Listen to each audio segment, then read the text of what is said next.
Hello বন্ধুরা, আসসালামু আলাইকুম। আপনারা সবাই কেমন আছেন? আশা করি আলহামদুলিল্লাহ আপনাদের দোয়ায় আমি ভালো আছি। আজকে আপনাদেরকে আমি এই যে বিল দেখাচ্ছি, আমাদের উত্তর এলাকার অনেক বড় একটা বিল। এইখানে আমি আপনাদের মাঝে কিছু আমার কথা বা টিপস শেয়ার করবো। ইনশাল্লাহ আপনারা সবাই মনোযোগ সহকারে দেখবেন। আমার নিউ ব্লগ ভিডিওতে আপনাদের সবাইকে স্বাগতম। আশা করি আপনারা সবাই সকলেই ভালো আছেন এবং অনেক যে জীবনে মনে করেন আমি অনেক কিছুতে হতাশ হয়ে গেছিলাম বা এখনও হতাশ, কিন্তু হতাশ না হয়েও আলহামদুলিল্লাহ ভালোই দিন কাজ যাচ্ছে আপনাদের দোয়ায়। আপনাদের যাবে ইনশাল্লাহ। প্রথমত কিছু ফ্যামিলিগত কারণ বলি, যেমন আপনি যখন কোনো কিছু একটা করতে চান বা করতে যান, আপনার ফ্যামিলি থেকে অনেকেই পিছন থেকে টান দেওয়ার চেষ্টা করবে, বা আপনি যদি সামনে আগাইতে চান অনেকেই আপনাকে টেনে ধরার চেষ্টা করবে। ঠিক আছে, কেউ টেনে ধরার চেষ্টা করুক, তাও আপনি আগাবেন।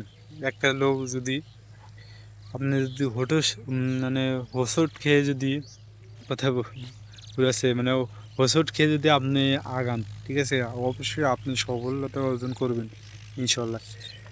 আর যারা আছে যে সফলতাগুলো এমনি এমনি আসে না, ঠিক আছে ভাই, সফলতা এমনি এমনি আসে না।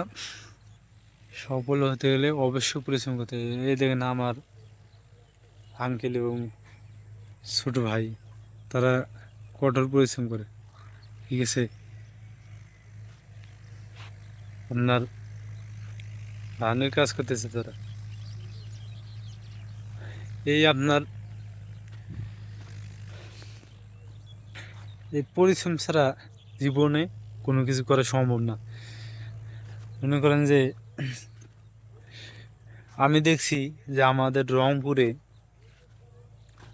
আপনার রিক্সা রিক্সা চালিয়ে অনেকেই পেটের ভাত জোগাড় করতেছেন।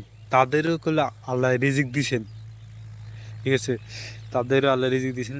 রিজিকের মালিক আল্লাহ, অবশ্যই আপনাদেরকেও রিজিক দিবেন ইনশাল্লাহ। কখনোই হতাশ হবেন না, হতাশ না হয়ে এগিয়ে যাবেন। আপনারা আপনি যদি জীবনে ভালো কিছু অর্জন করতে চান, আপনাকে অনেকেই লাত ইউজটা দিবে, ঠিক আছে।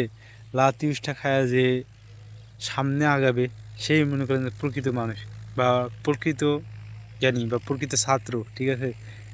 আমরা প্রথমত আমরা যেমন ক্লাস ওয়ানে পড়তাম, শরীরটা ভালোভাবে বুঝতাম না, স্বরবর্ণ ব্যঞ্জনবর্ণ এগুলো আমরা খুব বুঝতাম না। আমাদেরকে স্যার ম্যাডাম এবং স্যার ম্যাডাম প্রধান শিক্ষক, তারা সুন্দরভাবে আমাদেরকে রেগুলার প্র্যাকটিস করাইছে। সেজন্য আমরা মনে করেন যে কিছু শিখতে পারছি, ঠিক আছে। ব্যঞ্জনবর্ণ কাকে বলে, স্বরবর্ণ কাকে বলে, এইরকম আমরা মায়ের পেটের থেকে কোনো কিছু জীবনে শিখে আসিনি। অবশ্যই আল্লাহ আমাদের দুনিয়াতে পাঠাইছেন ভালো কিছু করার জন্য এবং অন্যকে শেখার সুযোগ করার সুযোগ করে দেওয়ার জন্য, ঠিক আছে। আপনার কেউ হতাশ না হয়ে আপনার যে রিলেটেড কর্ম আপনার পছন্দ হয় বা ভালো লাগে ওই রিলেটেড কর্ম করবেন। বাকিটা আল্লাহ ভরসা, আল্লাহর নাম ভরসা করে আপনি এগিয়ে যাবেন, অবশ্যই ভালো কিছু করতে পারবেন। আপনি যদি সঠিক একটা নিশ বা সেক্টর নিয়ে যদি না আগান, তাহলে ভবিষ্যতে ভালো কিছু করা সম্ভব হবে না। অবশ্যই আপনাকে সঠিক একটা নিশ নিয়ে আগাতে হবে।